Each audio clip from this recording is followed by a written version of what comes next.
Hey everybody! Welcome to Hilah Cooking. My name is Hilah, and today I am going to share with you my mom's recipe for peach cobbler. I went and picked these peaches yesterday and they smell oh so good.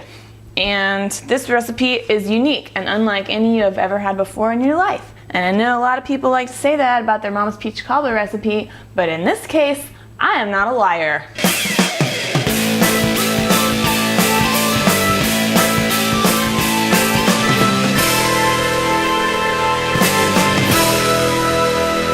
Okay, so I'm gonna make a peach cobbler, obviously. You can use other fruit, but I have here a couple cups of peaches that I've put some sugar on and let that sit for a little bit, some milk, some sugar, flour, and baking powder. And then I got this stick of butter here. And I'm gonna do this kind of like the way I do my cornbread, where I'm gonna put some butter in this pan and then put it in the oven and let it melt while getting everything else ready. And then when I pour all the stuff in, the butter is gonna spread out and make a delicious, crunchy, buttery crust all around the edges. And the original recipe calls for a stick of butter, but I really do have a figure to keep up, so I usually cut it down to like half a stick of butter, but it is pretty good with the stick.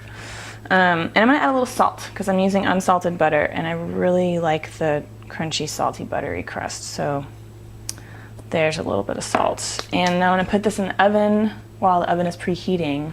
Here I go, backing up to the oven. Let it get melted. Moving on. Okay, so I've got this stuff here. I'm just gonna add my milk and stir. Okay, and a few lumps are okay, but try not to make them like gigantic. Okay, so that's done.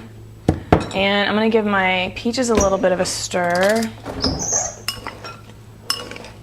And now we just have to wait for the butter to melt in that pan. So cut.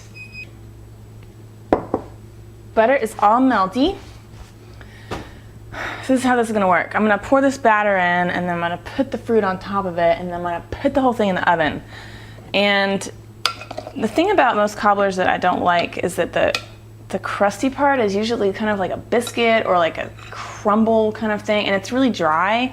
This is obviously gonna end up very moist. It's kind of like a really moist, crispy, fruity cake, and it's amazing. Okay, pour this in over the butter. So, delicious, cakey batter going in. And then you can see how the butter is like coming up around the edges, and as it cooks, those edges are gonna get crunchy and brown and delicious. Okay. I'm just gonna spoon them all kind of right in the middle. And I like to take my time and spread them out pretty evenly and attractively, because I enjoy cooking. And I really enjoy recipes like this that my mom made when I was a kid, and I don't know where she got this one though, I should ask her. It's fun. It makes me feel close to my mama. So I got a little bit of sugary, juicy stuff in here. I'm gonna pour it over. The longer you let your fruit and sugar sit, the sugar's gonna draw out juice from the fruit, but that is okay. Just pour all that juicy stuff right over the top of it. Keep it all in there, don't drain it. And you can do this with frozen fruit too. Just put the sugar on it and let it thaw, and then you'll end up with a whole lot of juice. And that's totally awesome. But make sure it's all thawed before you put it in the oven, or it will take a million years to cook. Okay, now I'm gonna put this back in the oven, 350 degrees for 45 minutes.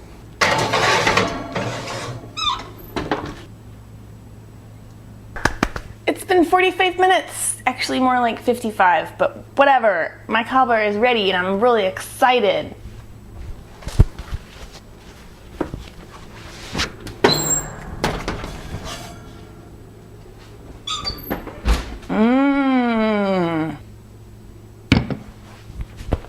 Okay, you can probably tell I am super duper excited about this. Spoon for serving, not for eating. Bowl. Okay. Okay. Yummy. See? It's all crunchy on top and juicy inside. Okay, I'm gonna take a bite and then you'll see the look of pure joy on my face as I eat it. God, it's really hot though. Yikes.